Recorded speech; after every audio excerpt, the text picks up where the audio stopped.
And as I mentioned, we are also live streaming on Facebook. And so I'm actually going to cut over.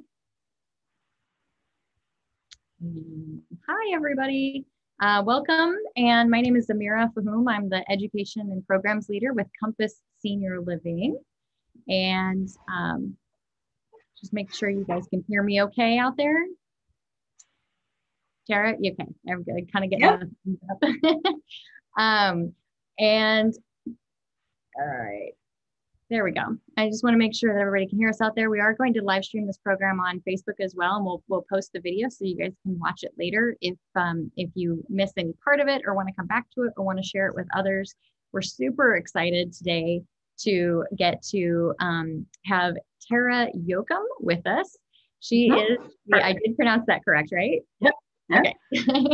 She is the EVA Office Associate Deputy Manager for the International Space Station and in the Extravehicular Activity Office.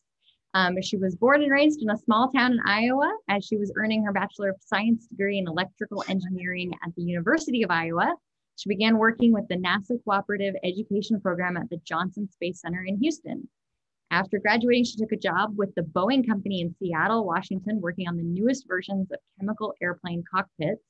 And soon after, her heart took her back to Texas, both to NASA and her husband, where they have lived happily for the past 22 years. So today, Tara will tell us a bit about the repair activity on the International Space Station and how spacewalking continues to be the knight in shining armor that saves the day. So I'm going to hand it over to Tara and going to open her presentation and then we shall get started. But Tara, do you want to tell us a little bit more about yourself? You bet. Thank you for that. I'm very happy to be here today. Thanks for having me and setting some time aside in your day to do this. This is a lot of fun. It's good to be able to step back and stop coloring for a while. As we say, we have our heads down coloring and kind of step back and look at the big picture again and look at all the cool stuff that we've really done over the last several years. I'll tell you a little bit about spacewalking, what it is. We call it EVA, extravehicular activity. We'll tell you about what that is, when we've done it throughout our NASA history of the different programs that we've done spacewalking in. And we'll tell you a little bit about the spacesuit itself, the little parts that it's made of, and then a couple reasons why we joke about the knight in shining armor part. So we'll fill you in on all that. And hopefully have a couple good videos in here as well. So we can go to the next slide, and it should start the video for us, Myra. Oh, it's still downloading. So it is. Okay. All right. Well, it's okay. We'll get to that then. I can share the PDF for the time being. So how about that? The what? I'm sorry? I can share the PDF for the time being, just so sure, that works. Sure. Yep, you bet. So if you want to go to the second screen and then the third one eventually here.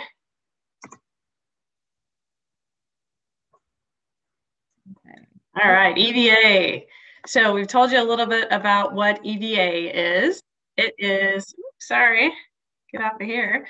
Extravehicular activity. This is a great shot of one of our crew members. One of our astronauts is hanging out outside. He's actually hanging on to a part on space station called the cupola. And it's just a fancy word for a bunch of windows for the astronauts to look out. Right there on underneath that 3 and that 4, those are actually window shades, window covers. And those open up and it allows the astronaut to take a really pretty look back to the Earth for Earth observation and pictures. I think it gives them kind of an opportunity to feel like they're close to home. It's a nice shot of the actual spacesuit itself. And then, of course, defining what spacewalking is, EVA, extravehicular activity. So yeah. Again, I'm going to stop my screen share because it looks like I've got the PowerPoint actually downloaded. So what I'm going to do is go ahead and open that up and we'll be able to start a little with the actual PowerPoint here. Okay, super. So and you can just go right to, you can just go right to slide 2 and it should have the video for you there. Bear with us, folks. You know how this happens sometimes.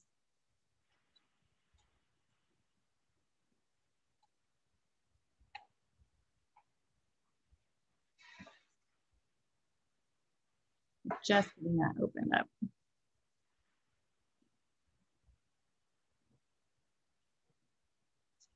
I think it's trying. My computer's taking a minute to get that done.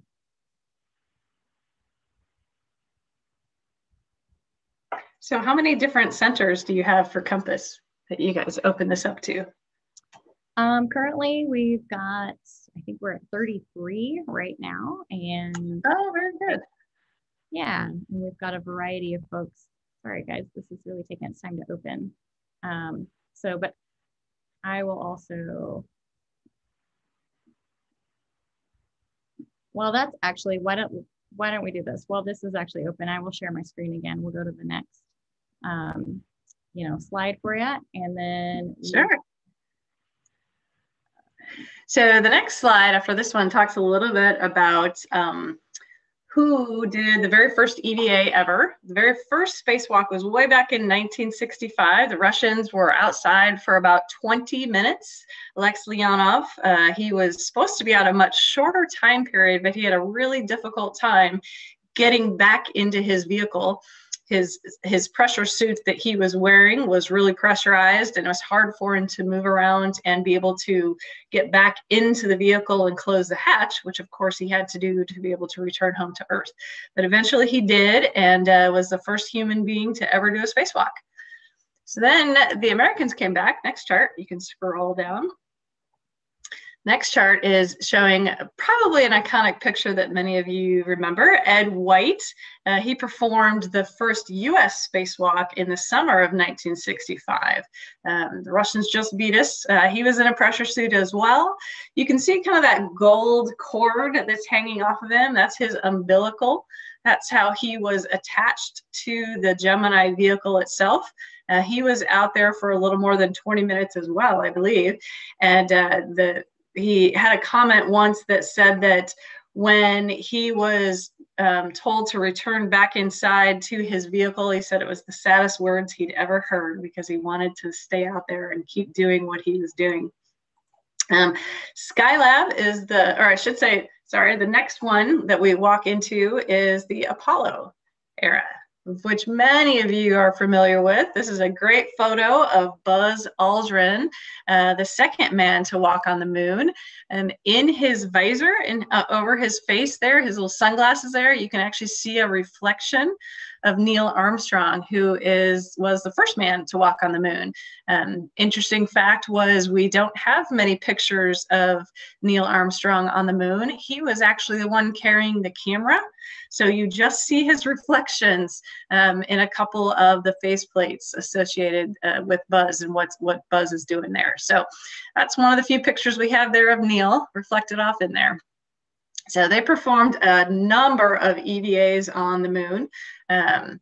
Thankfully, we learned quite a bit. It's the first time, of course, that we ever were able to walk on the surface of another planet, and this, of course, was the moon. So exciting time for all of us there. I'm trying to remember just how many spacewalks we actually did. 10 EVAs. I should say that was for Skylab. Next one, next chart. We'll get you into Skylab. After we ended our EVAs on the moon. Oh, Sarah, sorry, hang on. I do have the PowerPoint up now, so hold on. Okay. And I will get it queued up so then we can actually watch your videos. Sound good? Sounds great. There we go. And PowerPoint. Oh, sorry. I just want to make sure we actually get that sound in there as well. There we go. Okay, can you see it now? Yes, ma'am. And we see your sharing page. Oh, sorry. Let me switch. It's okay. There we go. Is that better? Perfect. Okay, should we play the video? You bet.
I love that video because it was a lot of the early stuff that had inspired me to join NASA and do work here. The moon, the race to the moon, and everything beyond that, the space shuttle, that was my childhood. That to me was what really inspired me as a young child, looking at all the videos and the images of those things. And so now it's fun for me to see the later videos, because a lot of those folks are my, friends and coworkers that I see in space. So it's very rewarding to be a part of something that I've enjoyed all my life. So I consider myself very fortunate. Okay, so you can go to slide 6. That was that cool picture of Buzz standing on the moon that I'm hoping will repeat here in a number of years with some new folks. So.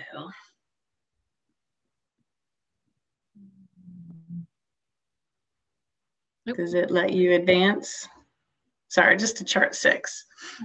There it is. Very good. And now on to Skylab. Perfect. So Skylab was the next thing that we did essentially after space shuttle, after the Apollo era. We did 21 EVAs in Apollo, and then we moved on and started the Skylab program. And Skylab was in orbit for a little over a year. It was an experimental space station. It was the first time we'd ever done something like that. We learned quite a bit. We took that Apollo spacesuit and we took that big backpack off of it, the life support system, and hooked up an umbilical to it, which is the kind of the white rope you see on the left-hand side of that of the astronaut there, and that hooked them up to the space station vehicle, or to the space station, the Skylab station, and allowed them to perform 10 different EVAs on that. So we're getting more and more. We did about 9 EVAs or so in Gemini. We went to the surface of the moon and walked there. We go to Skylab in a microgravity environment on a space station. And then after that, we progress to the space shuttle. Next chart. So the space shuttle, our first EVA that we did was actually out of the Challenger space shuttle airlock, and that was in 1983. And here you can see Story Musgrave and Don Peterson, and they're floating about in an area called the Payload Bay. And that's where the space shuttle was able to launch different items to orbit. On this one, they actually launched a satellite into space from the location that the space shuttle went around the Earth. We did that quite a few times in the early days, especially. And you see the astronauts, what we say, translating around the payload bay itself. So they're walking. And of course, the difference that we had between that Apollo era spacesuit and the space shuttle spacesuit was that we didn't need to walk on a surface. So in these photos, you see the crew members, they're walking with their hands. Don on the right there is actually grabbing onto a handrail in the payload bay. And that's how they translate or walk around that payload bay. What's unique to the space shuttle as well is we're always tethered or attached to that space shuttle. So we had slide wires, just this long wire that ran from the beginning from the front to the back of that payload bay area. And the astronauts would hook up onto it on a slider, and it would allow them to move back and forth while always staying attached to the space shuttle. We have done a lot of spacewalks over the years of the space shuttle. This was just the first of an eventual 85 spacewalks that we would do outside of that airlock. So the next chart brings us to the next era of space station. International Space Station, we launched back in 1998 and started adding components to it ever since. We've had people living on orbit since 2000. And so this was the first time that the airlock, the ISS airlock, the International Space Station airlock, was used. Mike Gernhardt and Jim Riley, 2 astronauts, came out of that airlock and performed a few spacewalks out of there. So it's been a very, very useful and very utilized item for us, that airlock. That allows the astronauts to get into their spacesuits. They separate themselves from the rest of space station, and they're able to pump that little area down to a vacuum. And then they open the door and they're able to go outside to the vacuum of space. I still So the next picture we have is one of that space station. So I think you've had a presentation in the pack that talks to you a little bit about space station. This is just kind of a cool picture of just how big space station really is. It's massive, 900,000 pounds. It travels at 17,500 miles an hour around the Earth. What's always weird to me is that it's really only 220 miles above us. So sometimes when we're outside, we can see a bright light going over in that space station, and it's just not that far away from us. So it's pretty awesome from a size perspective as well. It would cover an American football field. So where the astronauts actually live is right up the middle. There is the kind of the silver tubes that run across the page in the front, in the middle there. And then there is a silver tube that runs front to back on the page. So that's the only living spaces for the astronauts. Everything else is outside, and everywhere else is where we do our spacewalks. So how do we do our spacewalks? Next chart. We have, of course, a NASA fancy name for it. Can you go to the next chart for me, Myra? The next chart talks about what is our spacesuit, the one that we currently use today. We have a name for it called the EMU, Extravehicular Activity Mobility Unit. So we don't see it yet. Is it not wanting to participate? Oh, there we go.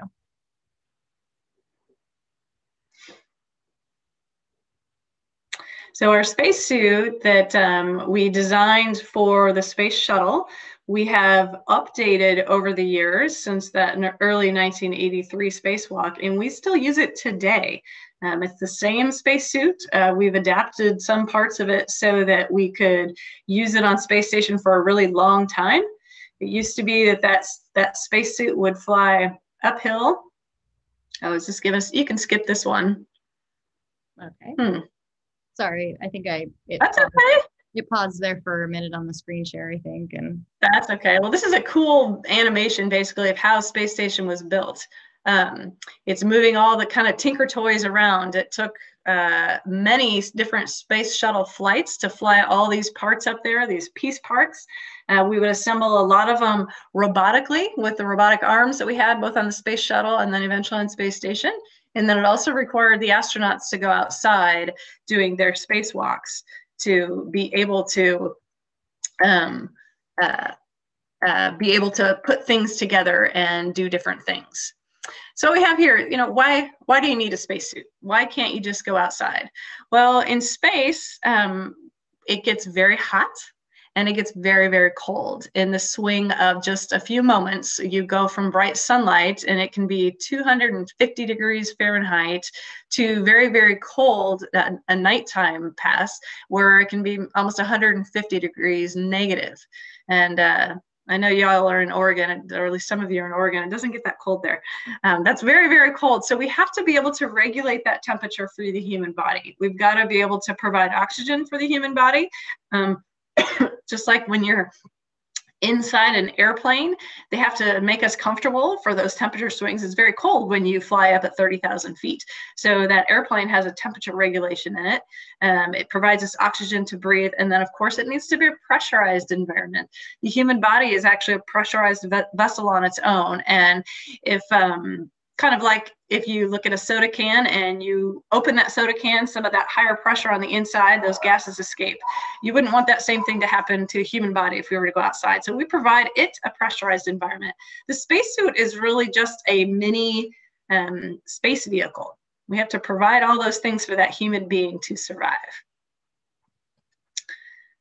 So next chart, we're going to talk to you a little bit about some of the piece parts of that spacesuit itself, our EMU. And this would be pretty similar for most any space or any little vehicle that we've designed, any little spacesuit. So you've got your helmet.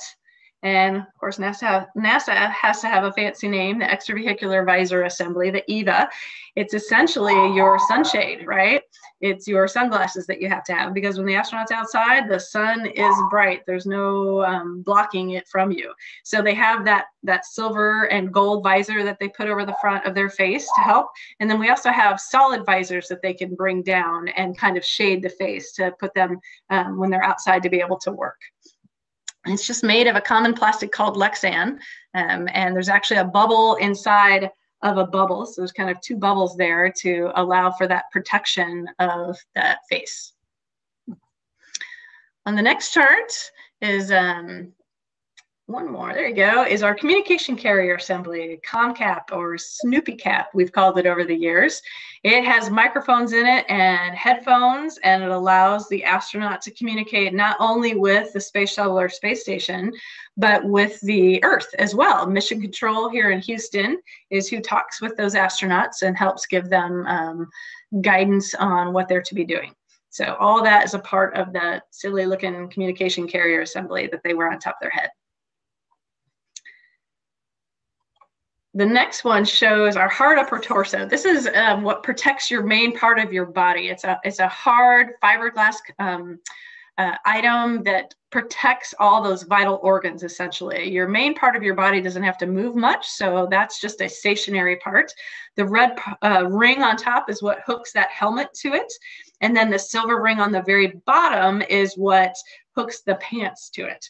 So of course you've got your two arms, and eventually hooks up to some gloves. So this is a very important part of the suit. It's kind of the central part of your spacesuit. And the next chart talks about your display and control module. You've got to have, my cat came up to say hi, sorry. You've got, I love working at home. You've got to have your electronics unit that allows the crew member to be able to control its cooling that it has within the suit. They're able to control that water that flows through the spacesuit that makes them stay warm or cool. And then it also has their communication controls for volume and things on there. So that hooks onto the very front of that spacesuit. And then your next chart will go into the gloves. The gloves we've really learned over the past 25, 30 years just how important the gloves are to the spacesuit. The astronauts, when they're in low Earth orbit, when they're on the space shuttle or space station, they are walking with their hands. We don't use our feet so much to walk around because they're floating. Unlike when you're on a surface of the moon or somewhere else, then they're walking in the suit. But when we're in a microgravity environment, they use their hands to hold onto handrails and to walk their way around whatever environment they're in. So these gloves are very, very important. We don't want the hands to get super tired. So the astronauts train for a long time ahead of time with these gloves. They're actually fitted specific to those different astronauts. They each have their own set of gloves. In fact, they get a couple of them. And then the outer coating on those gloves, we've updated over the years with newer and stronger materials that allow that crew member to not get really damaged if they come across sharp things.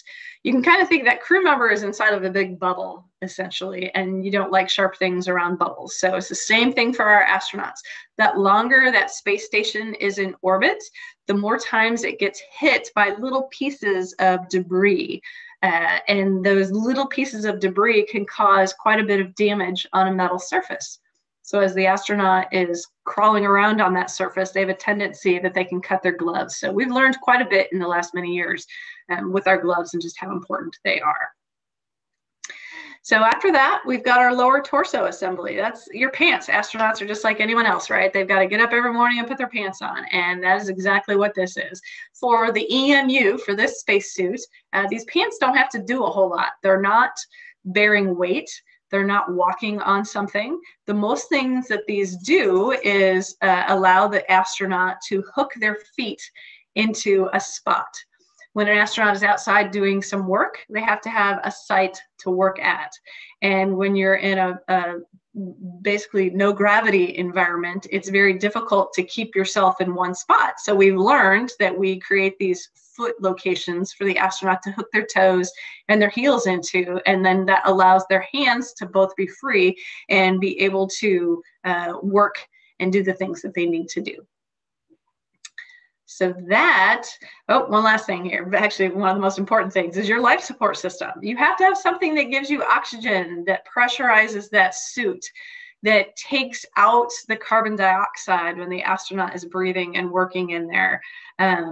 It contains all of the cooling water that is in that suit, and that's something that is vital to the astronauts so they don't get overheated when they're inside the spacesuit. And then, of course, the power, the battery. It is all self-contained in this unit. The thing on the left is actually the primary support system without the white cover over it. On the right-hand side, you can see that backpack on the astronaut. That's where all of this stuff is contained.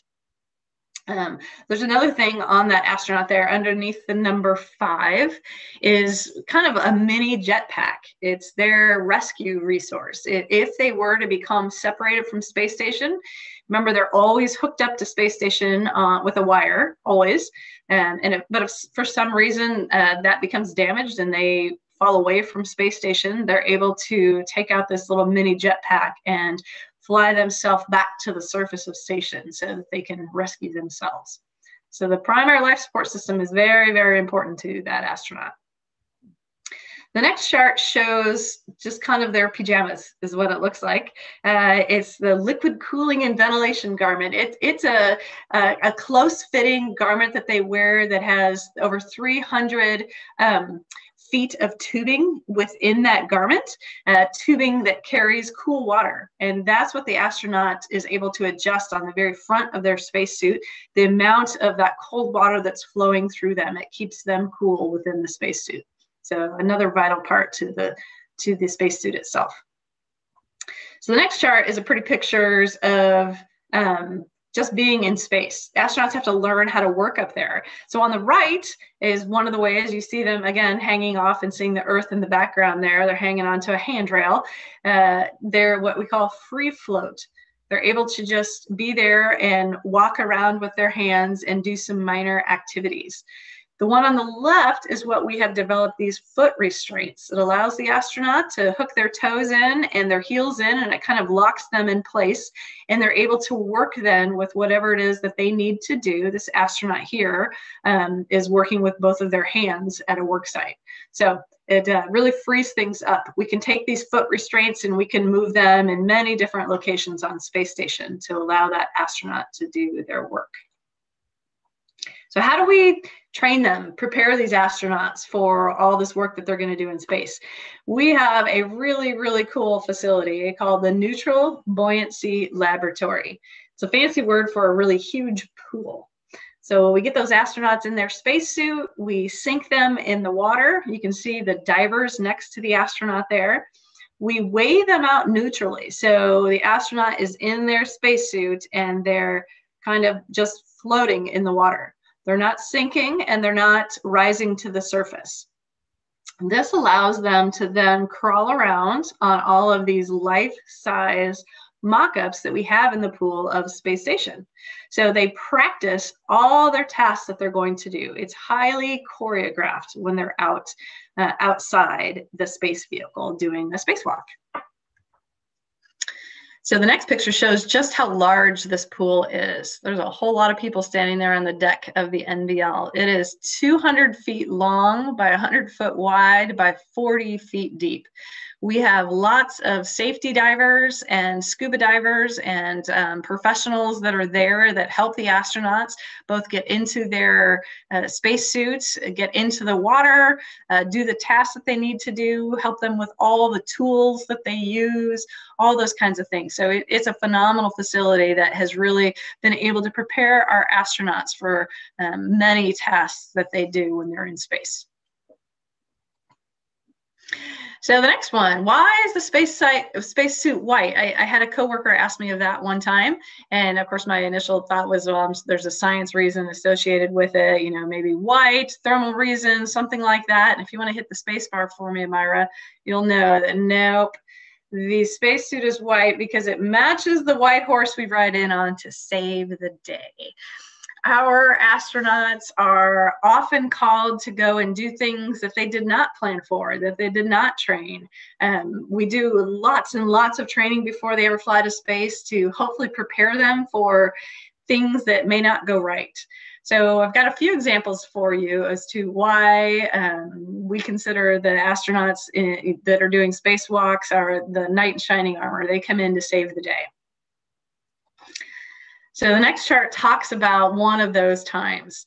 During a space shuttle mission, we would fly that space shuttle to space station. We would do different things. It would deliver different pieces of hardware. This particular space shuttle mission, we were moving around some solar arrays. These are these silver on the top and gold on the bottom, very large arrays. They moved them, and when they went to go and pull that solar array out, some parts of it stuck. And as you can see in the very top, we ripped a big hole in that solar array during that space shuttle mission. Well, if any of you remember back to Apollo 13, which is when we had a failure in space, and there's some great movies about it. It's kind of some scrambling around of folks, you know, trying to figure out what we had available to us, to the space shuttle, to the space station. What could the crews use to be able to repair this solar array? Could we even repair it? We were losing quite a bit of power when that solar array was non-functional. So what we ended up doing was sending astronaut Scott Parazynski outside.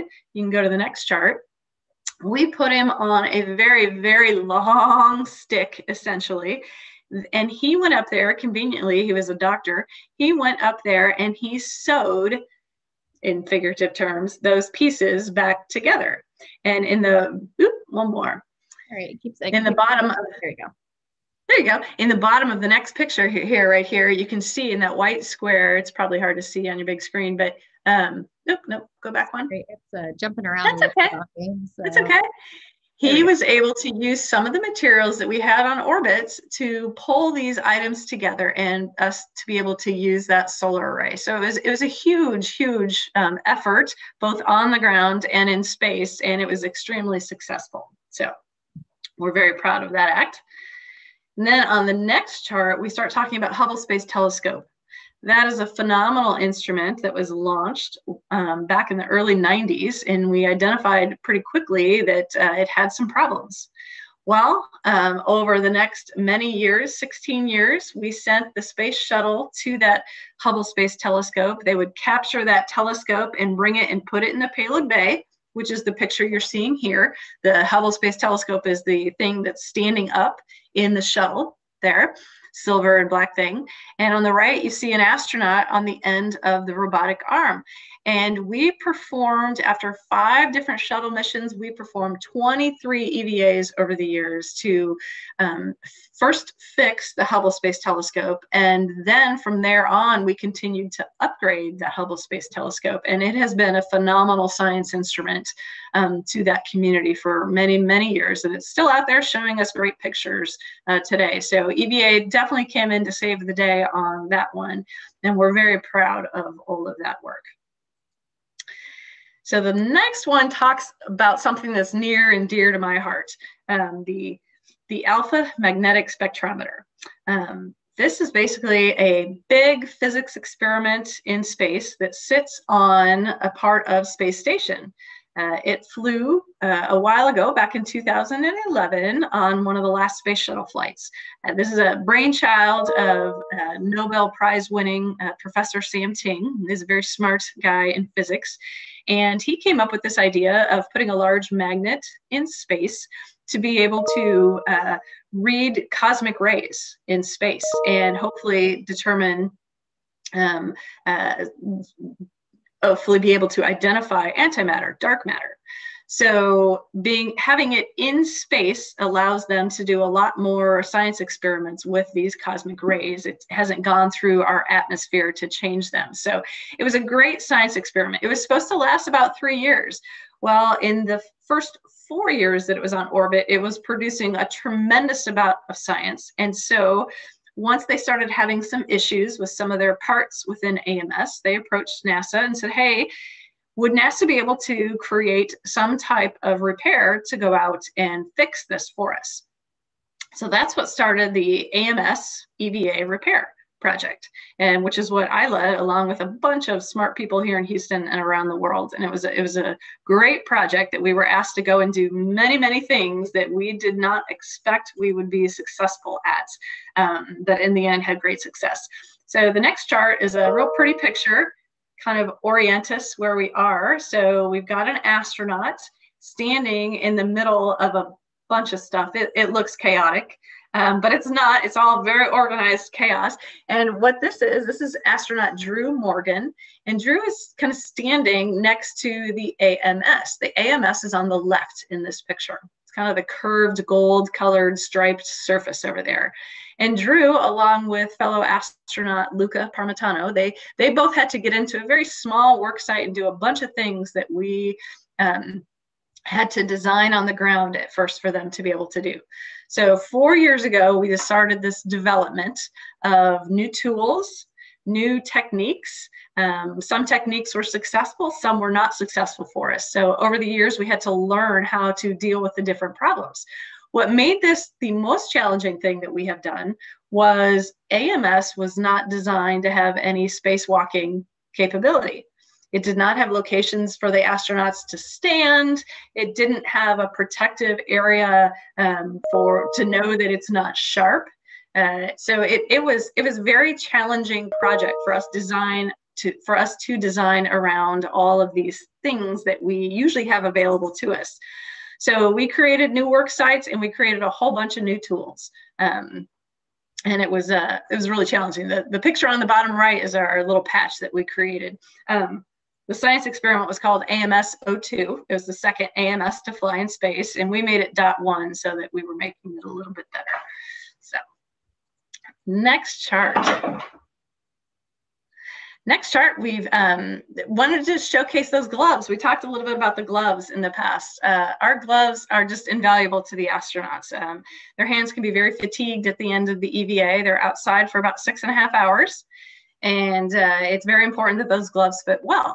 In this particular picture, we've got Drew is trying to hook up a couple connectors, which doesn't sound hard if you're, in your garage or you're working in front of your TV or you're doing something. It's not too hard to do, but you have to envision yourself wearing a couple ski gloves or snowmobile gloves.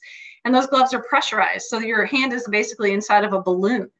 And you've got to be able to manipulate something. So a lot of things that we build are very chunky, I guess would be the right word. They're very large so that those gloves can manipulate them. These were two small connectors that they had to connect together and that had some sharp points on it. So we had to avoid the sharp points. In his top hand, his left hand there, he's got a tool. We actually borrowed that tool from the Hubble repair that we had done many years ago. So we tried to look back in our history of NASA and find things that we could reuse. But then, of course, we had to develop a whole bunch of new things as well. So we had to get really creative to solve some old problems with some new solutions. So the next chart is a cool shot that shows just how small of a work site the astronaut had to work in this case. So the astronaut is on the right in the big white spacesuit. In front of them, in front of this picture, is essentially a bag that has a bunch of tools in it. And you can see those tools are kind of floating outside of the box. That's kind of a spider web of tools. So the astronauts always have to know what's in those boxes and how to use them and make sure that those things always stay connected to something. They're always tethered, just like the astronaut always has to be tethered. So the astronaut is working in a very small, dark hole in this little area here. Next chart. A cool nighttime shot. So you can see everything behind the astronaut is very black because it's night. The sun has set. We go around every 45 minutes. It's daylight and then it's nighttime, and then it's daylight and then it's nighttime. So the astronaut had to work in difficult settings. He has two flashlights essentially on top of his head, two helmet lights, we call them. They do a really nice job of lighting up the work site. And this one, you can see all that light that's lighting up his tool bag there. Next chart shows the astronauts. We had to create a tool that was basically a bolt cutter. we don't like cutting things in space. We talked about being in a big balloon, right? We don't want sharp things around us. Well, for this case, for what we needed to do, we had to cut 8 different stainless steel tubes that were very small, about the size of a pencil. So we had to create a tool that could get in there and cut these tubes and yet keep the astronauts safe, not make their gloves be around those sharp points. So this was a big time within these 4 EVAs when the astronaut made the first cut, because once they cut, then AMS was done. And if we couldn't repair it, there was no turning back at this point. So this was a big one. He made his first cut and then was very successful after that. So the next chart is just shows all of those cuts that we made, and they have these funny little knobs on the end. Those knobs are there to protect the astronaut from the sharp things that we just made. These are all stainless steel tubes that were very bendy, I guess would be the right word. We were able to move those bends around and put these caps on the end of them to keep the astronaut safe.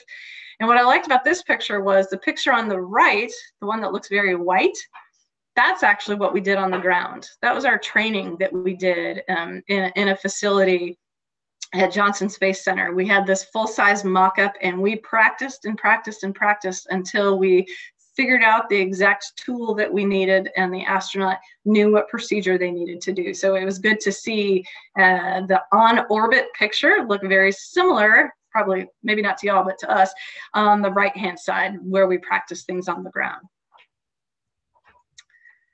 So your next chart shows Luca Parmitano, our European astronaut that was helping us with these EVAs. He's carrying a very large box, several hundred pounds. But when you're in the low gravity of orbit around the planet, there's hardly any gravity. So he was able to easily manipulate this very heavy item that would be on the Earth. This is the box that we installed. This box had to bypass an old system that was already on that science experiment, already on AMS. So we would install this box, cut out the old version, and reattach the tubing from the old version to the new version. And we had to keep it all pressurized and make sure everything worked nicely after that. So the next chart shows one of our silly guys, Drew Morgan.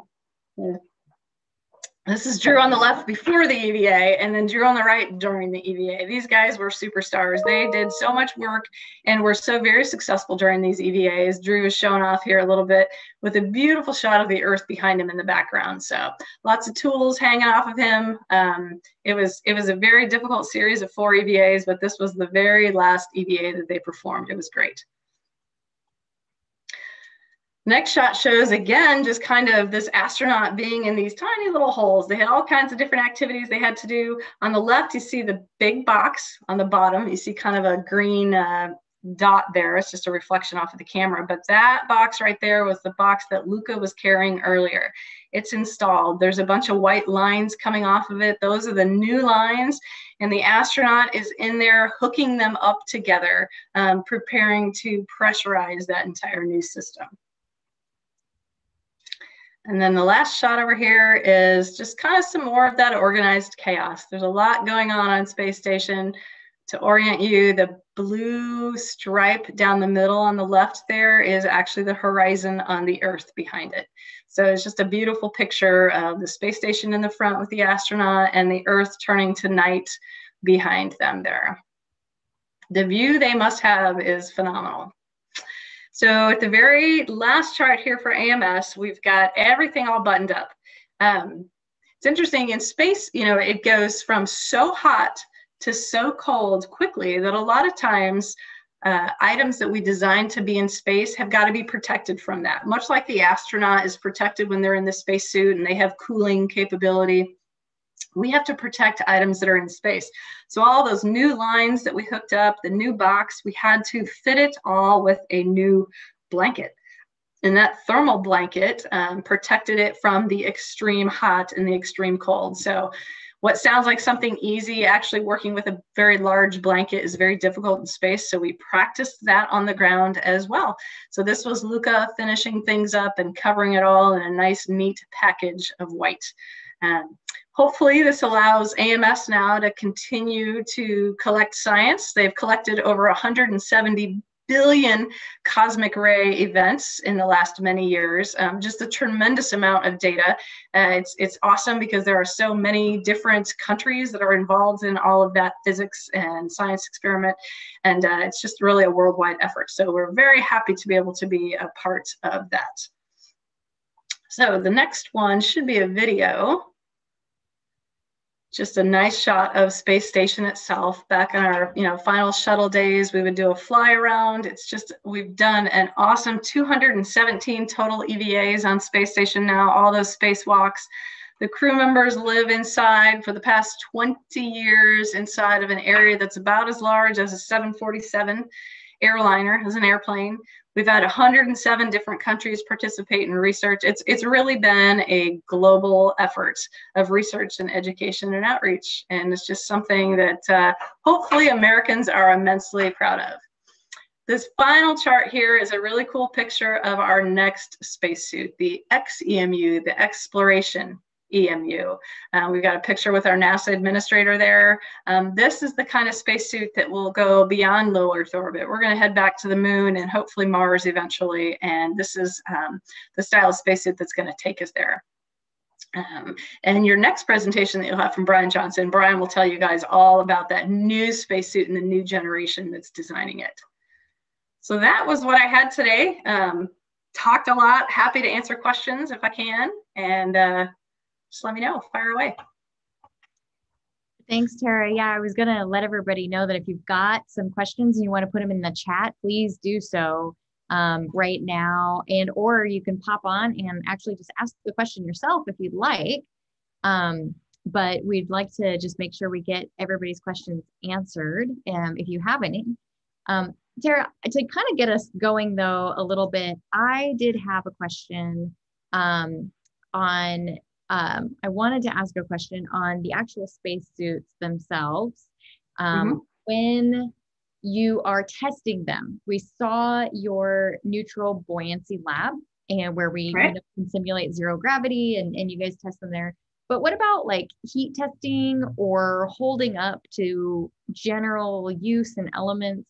Does that all get tested in the pool, or are there other ways of testing the suits to make sure they're going to hold up? No, that's a really great question. The pool is for the crew members to really get a sense of being in the spacesuit and doing the specific tasks they have to do.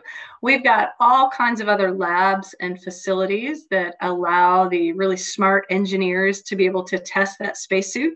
And of course, it was designed way back in the late 1970s and early 1980s to initially use on the space shuttle. Since then, they've done a lot of updates and upgrades to that spacesuit itself. We can leave it in space now for 6 years at a time before we ever bring the spacesuit back home, which is a pretty phenomenal achievement for that initial, what we had designed for 2 weeks to be able to be on board. So we've got laboratories here, both here in Houston and then several other places around the United States of the company that helps us maintain that spacesuit.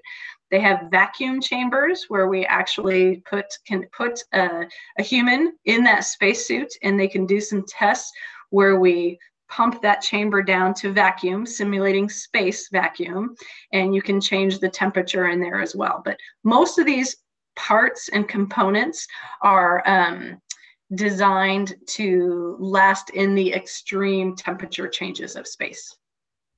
Great, thanks. So we have a couple questions coming in. So this one looks like it's from the landing, which is in Roseburg, Oregon.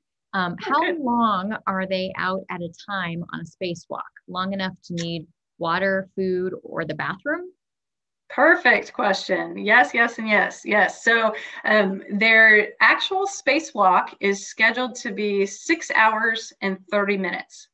Doesn't sound like a real long time to get a lot of stuff done, but it really is a significant time to be in that spacesuit because it's several hours leading up to that spacewalk that they start preparing for that day. So they have to do all kinds of things to be able to get into the spacesuit. So that day is quite a long work day for the crews, but the actual spacewalk time is 6 hours and 30 minutes. So yes, they have a drink bag that is inside the spacesuit. It's just kind of a flexible water bag that's in the very front of their suit, and they've got a straw essentially that is within the reach of their mouth when they're inside their spacesuit. So they're able to drink during the day. Way back early in the shuttle program, we had kind of a almost like a granola bar, maybe more of a fruit bar, kind of a compact squished food bar that the crews could also access. Over the years, we determined it was not really needed. The crew was able to eat before they got into the suit and then wait for the duration of the EVA and then eat after. As for the bathroom, yes, they wear what's called a MAG, a maximum absorbency garment. It's kind of like a Depends underwear, essentially. So, of course, I'm sure they all go before they ever get into the spacesuit, but it's a long time to not have access to the restroom. So they do have the ability to go if they need to when they're in the suit. So, good question. That is the great question, and the logistics and going into it seems like a lot to just for the basic functions that they have to do while they're out there. Another question that came in looks like is from Eau Claire, Wisconsin, out at Heatherwood. And on average, how much does a spacesuit cost to make? That's a really good question. We've never really narrowed down what each specific spacesuit costs. It's in the millions of dollars, I would say. We have a limited number, right? Most of these suits were built back in the 1980s. We've lost a few over the years with the loss of Space Shuttle and the Space Shuttle Challenger and Columbia. We lost spacesuits on those. We actually lost another spacesuit when one of the unmanned vehicles was launching to space station. So we have vehicles that launch people, and then we have vehicles that just launch stuff. And we lost a vehicle that had one of our spacesuits on there. So unfortunately, we're not building any new ones, but it is in the millions of dollars for each spacesuit. They're quite pricey. Wow. So we have another one that just came in. Having sewing knowledge, I understand this. Actually, this comes from our graphic artist who's out in Waterloo, Illinois. Having sewing knowledge, I understand how a garment is constructed. How are the fabric pieces or parts of the spacesuit connected together? Or are they stitches on a sewing type machine? Or are all intersections and connections using metal rings and clamps, like what is used when attaching the gloves to the sleeve or the pants to the torso section? Man, great question. Yes, you actually nailed it all right in your question. So the gloves actually have a lot of stitching that is done on them, especially in the fingers and different areas and the different layers that go together.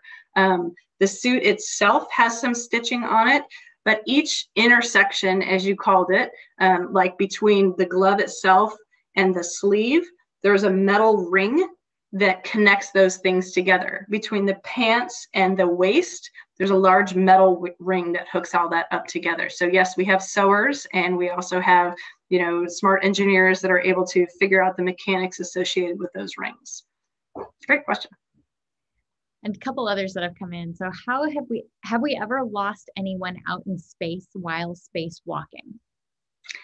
Thankfully, no, we have never done that. And, that's in large part due to thinking ahead. We plan ahead for emergencies. So part of that is the astronaut is always attached to the vehicle that they're with. They're always attached to space station with a tether, we call it. And also we have that ability for them to rescue themselves with the little mini jetpack. So fortunately, we've never had anyone have to use that mini jetpack. And we have had a couple instances of people becoming unattached to station, but they always were able to reattach themselves. They never separated from space station. So we've never had to rescue anyone, thankfully. Yeah. And we hope that streak continues. We got a thumbs Amen. up Yes. from them. Yes. Yes. May I retire before that happens. And here's another one. So what kind of voltage was he working with? And did they have to shut off the power in that section? That comes from Keith out at Heatherwood. Very good. Yes, we did have to shut the power off. And that's another one of those things that we look ahead and plan for prior to the astronaut ever being outside. And we have a big, long checklist that we go through, much like people would do if you're going to fix something. You've got a long set of instructions, right? If you're fixing something on your car, if you don't know how to do it, then you've looked up and you've got instructions on how to do that. Well, we have instructions for every spacewalk. And some of those instructions are something that is our safety things. And that's unpowering things, turning things off, communications devices. If it's going to interfere with the spacesuit, those things get turned off. Power gets turned off. One of our really big challenges was those pictures that we sent the doctor out to go sew up that solar array, the big orange power sheets that were out there. We had to be very careful that he didn't touch a lot of different things for fear of him getting hurt, essentially, or hurting the spacesuit, either one. So yeah, that's very good. Yes, we power things off before we connect them or disconnect them or manage them. Mm-hmm. Great, thank you. So next question, again from Roseburg, Oregon. But if we wanted to follow up with this series with a movie, which would you suggest? Ooh, well, one of my favorites has always been Apollo 13. It's an oldie, but a goodie. That is the one with Tom Hanks, and it chronicles the failure that we had back in the Apollo program when one of our Apollo vehicles had a failure in it, a problem in it, and the people on the ground had to figure out how to fix that vehicle and bring them home. And so it's a great one. That's a really good one. And then Hidden Figures is another favorite of mine. That's a newer made one. That one is about women in the 50s and 60s that were human computers that were able to calculate all these different trajectories and figure out how to launch the astronauts and bring them back home in our early space programs. It's phenomenal to top all that off with those. Most of the women that they talk about are African American and did not have the same advantages as some of the other white women that were working at the time. And it's just an awesome story. To me, I'm most amazed with the calculations those people did. It's amazing. They didn't have computers or calculators or the things that we have now. They worked all this out in their mind. They're just brilliant. So that's a really fun story. I've heard there's lots of good ones. There's documentary series and other things that are out there. On the Way to the Moon, I think, was one of them. That's a really good one as well. So there's lots of good ones out there. Yep. I like this question that came in from Vanessa. She works at our home office here in Eugene. Has anyone ever poked a hole in their suit? You said they're careful around sharp objects, but is there any sort of space tape to patch till they get back inside? And I think, good. Duct tape? Yeah, it's creative. Oh, we joke about duct tape a lot. Why can't we just slap some duct tape on it and be done? Well, we've got a couple things to help with that. No, we've never poked a true hole in the spacesuit as to where we were losing pressure. So remember, you're a balloon and it's pressurized. We have many different layers on the spacesuit itself to help with that. What we have done is had cuts in our gloves in certain areas, and it has caused us to come inside a few times because we thought those cuts were big enough that they could cause a problem. So they've never been an emergency where we were really, really worried for the astronaut, but we have had some slices, I would say, in those suits. So we protect for that with the many different layers on the spacesuit, with updating the materials on the gloves. And then also we have an oxygen system that's able to pump more pressure into the spacesuit and put more oxygen into the spacesuit to allow that crew member, let's say they got a hole in the suit, instead of just all the air going out of the suit and them dying, we're able to continue to pressurize that suit and give the astronaut time to come back inside. So again, that's that planning ahead thing, right? Thinking about what could go wrong and how could we prepare for it. Great questions. Here's another one from Joel out at Heatherwood. What is the ultimate goal for being in space? Very good. Exploration. I think it just calls us, right? It's going out and learning. And, what's interesting right now about Space Station, our ultimate goal for Space Station is to do science. We have so many different science experiments on station. One of them being AMS, the alpha magnetic spectrometer. We're able to view things differently in space than what they would be able to view them on the Earth because of these cosmic rays going through our atmosphere. So it gives us an unpolluted view of the universe, I think, and gives us a different capability to do science. For one thing, there's no gravity up there or microgravity, so things grow differently, things behave differently in space. We're just learning, right? Learning and exploring, and hopefully going to be able to create a space for our kids and our future generations to be able to go and live elsewhere. So. Awesome. Well, it looks like we're just about an hour, so I want to be, respectful of your time, Tara, and everybody else's. But we do have a question about, and maybe I can help answer this one, but would it be possible to see mission control in a future vacation series? Absolutely. I was going to say, I know we've got some contacts down there at NASA with access to their entire speakers bureau, which, correct me if I'm wrong, Tara, but I believe is 1,300 people. And sounds about right. Pretty awesome. Pretty much any topic we're interested in, they could probably dig up a speaker on. So. You bet. And I'm sure that there are, if you go to nasa.gov, I would think that there would be things out there that allow you to have insight into NASA and different facilities at NASA. So go look out there and see what you can find. But I am sure somebody can do it. I'm sure there's virtual tours or something out there that can allow you to see some of that stuff or talk to you about it. Tara, thank you so much for your time today. I know everybody that's on appreciates it. And like I said, I know we have some that couldn't make it today, so I'm sure they'll be wanting to watch the recording and perhaps join us next time. But thank you so much for your time and for coming on. I will plug for everybody that is here. Yes, Candace, that was an amazing presentation, so thank you. I will plug January 26th. I think Tara mentioned, but Brian Johnson will be joining us, and he will be talking about the next generation of spacesuit, the EMU, right? Yep. That's on January 26th at the same time. So we really, really hope you guys will all join us and tell your friends, and we will just keep, as long as we have interest, we're going to keep trying to offer this programming for you all. So wonderful. Thanks for letting me be a part of it. I enjoyed it immensely. Take care, everybody. Stay safe and healthy. Thank you. Take care, everybody. Thanks, Tara. Bye-bye.